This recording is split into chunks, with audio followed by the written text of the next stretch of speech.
पूर्वी राजस्थान में गुर्जर और मीणा राम लखन की जोड़ी की तरह हम जो रहते हैं, इनको लड़ाना चाहते लोग। स्वर्गीय राजेश पायलट साहब जब आए थे, वो दौसा की धरती, वो मीणा समाज, जिन्होंने राजेश पायलट साहब को पूरे देश की राजनीति के पटल पर पहचान दे दी, और उस पायलट साहब की वजह से गुर्जर समाज की पहचान पूरे देश में हो गई थी।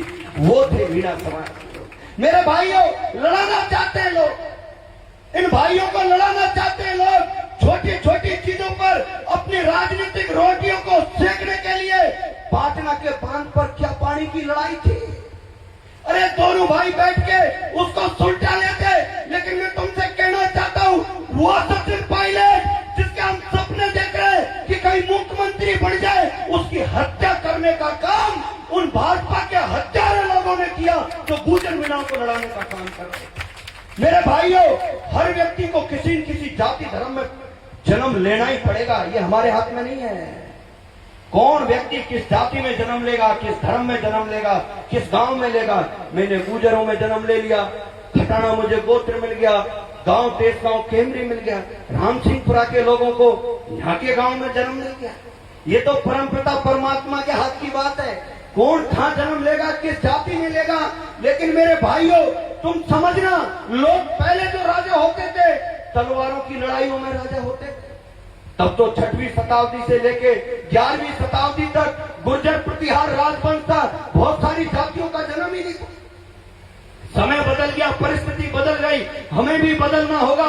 अगर तुम्हें लोकतंत्र में राजा चाहिए, सचिन पायलट साहब को मुख्यमंत्री चाहिए, तो मैं कह रहा हूं, मीणा ही नहीं, जिस गांव में हम रहते हैं, किसी भी जाति समाज का व्यक्ति वहां हो, मीणा, ब्राह्मण, बढ़िया, एसटी का, धोबी, उनको आगे रखो, बड़े भाई की भूमिका में रखो, आगे लेके चलो, तुम राजा बन जाओगे।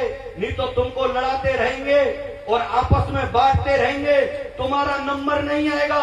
इस बात का भी आप लोग ध्यान रखना। मैं हमेशा कहता हूं, जो पढ़ा लिखा व्यक्ति होगा, नफरत भगाओ, भाईचारा बनाओ। आप देखना, बड़े बड़े नेताओं को देखना, बड़े बड़े राजघरानों को देखना, बड़े बड़े हेलीकॉप्टरों में घूमने वालों को देखना, उनकी ससुरालें उनके जाति समाजों में नहीं होती।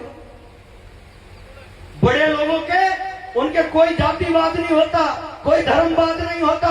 मैं ये नहीं कह रहा हूं कि हमारे बच्चे ऐसा करेंगे, वो ऐसा नहीं करेंगे। मैं इस बात को इसलिए कह रहा हूं कि हम उनके ही जयकारे लगाते हैं, उनके ही जयकारे लगाते हैं, लेकिन हमको लड़ा देते हैं। मेरे भाइयों, आप थोड़ा सा सोचना कि प्रहलाद सिंह खटाना कुछ कह के गया है, तो इस पर मनन करना, चिंतन करना। ये भाजपा, मैं कह रहा हूं ना, मैं कह रहा हूं, मुझे भी ये भाजपा के लोग 10 साल से कह रहे हैं, आजा तुझे राज मंत्री बना दे।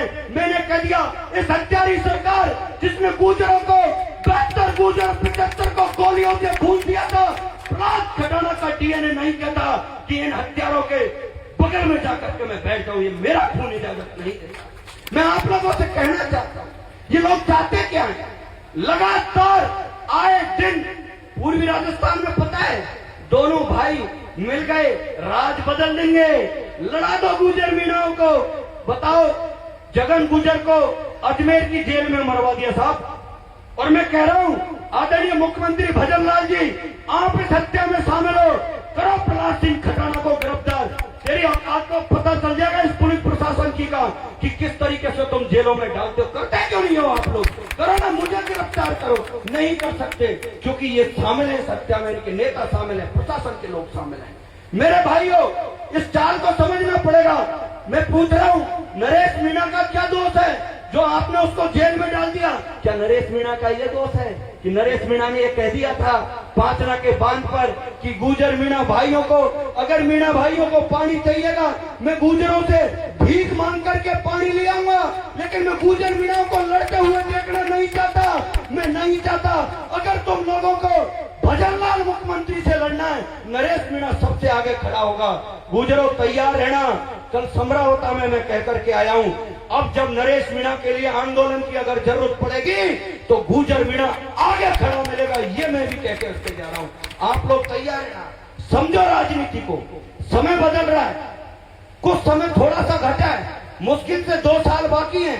भाजपा की जवानी तो गई, बुढ़ापा आने वाला है। राज बदलेगा, तुम्हारा राज आएगा। तुम कहोगे वहां स्कूल बनेंगे, फैक्ट्री बनेंगे, तुम्हारी कलम चलेगी। किसी की बातों में मत आ जाना। हमारा ये भाईचारा खत्म मत कर देना। और मैं तो कहता हूं, कोई मुख्यमंत्री बने नहीं बने, नेता बने नहीं बने, तो हमारे क्या फर्क पड़ता है? कौन सा मुख्यमंत्री इस मंच पे आके काम कर रहा है? एक मीणा भाई भगवान देवनारायण की कथा गा रहा है, तो मीणा सरपंच साहब हमारी शोभा बढ़ाने से बड़ी बात हो जा सकती है। सोचना, मैं ये कह रहा हूं क्योंकि 2 समुदाय बड़े हैं हमारे। इसके साथ साथ हमारे आसपास रहने वाले किसी भी जाति धर्म का व्यक्ति हो, उनको साथ रखो, साथ रहो। मैं ये नहीं कह रहा कि हमारे समाज की मर्यादाओं को भूल जाओ, समाज की मर्यादाओं को रखो। हमें गर्व होना चाहिए कि मैं किस समाज में पैदा हुआ हूं, किस गांव में पैदा हुआ हूं, किस परिवार में पैदा हुआ हूं। लेकिन इसका मतलब ये नहीं होता कि हम किसी दूसरे के बाप से, दूसरे परिवार से, किसी जाति समाज से नफरत पैदा करें। भाइयों, मेरा मिशन तो एक ही है, जीवन में कुछ बने या नहीं बने, लेकिन हम नफरत के खिलाफ हैं, साजिश के खिलाफ हैं। भाजपा पार्टी ने तो टेंडर दे दिया, नेताओं को पैसे पहुंचा दिए और 2028 के लिए ये तय संविधान लिख दिया भाजपा के लोगों ने कि गुर्जर मीणाओं को लड़ाओ और चाहे बंदूक चलवाओ, तोपे चलवाओ, मरवा दो कैसे भी करके, जिससे 2028 में ये चुनाव समीकरण बदल जाए, भाजपा जीत जाए। तय कर लेना, अगर तुम लोग लड़े तो तुम लोगों को कभी इतिहास माफ नहीं करेगा। मैं अंतिम शब्दों में कहूंगा, आप लोगों ने प्यार दिया, सम्मान दिया, दिल में बहुत पीड़ा था। 15 साल से चल रहा हूं, 25 लाख किलोमीटर की यात्रा पड़ा लेता हूं। मैंने मीडिया में काम किया है, मैंने नर्सिंग की है, मैं ऐसे नहीं हूं, नौकरियां भी छोड़ी है मैंने, लेकिन दिल में दर्द है। हर व्यक्ति को ईश्वर किसी न किसी काम के लिए भेजता है। मैं इसलिए कह रहा हूं, हम तो साहब कुछ बने या नहीं बने हैं, कोई फर्क नहीं पड़ता, लेकिन इस बात को हमेशा याद रखेगा कि कोई प्रहलाद सिंह खटाना था जो समाजों को लड़ने से रोक रहा था, और एक तरफ कुछ नफरत भरे लोग थे जो समाजों को लड़ा रहे थे, सरकारों से पैसा ले लेकर के कह रहे थे। अगर सरकार, मेरा आरोप गलत है, डाल दो मुझे जेल में। खुली चुनौती है मुख्यमंत्री भजनलाल जी के लिए, आओ तो सही, कोई नहीं आ सकता। इसलिए अंत में कहूंगा, आपका मान सम्मान प्यार सदैव ऐसा बना रहे। और मैं दोबारा हाथ जोड़ूंगा कि साहब यह गांव से अगर बारात बुला लेंगे तो जरूर हम आएंगे। राम राम साहब।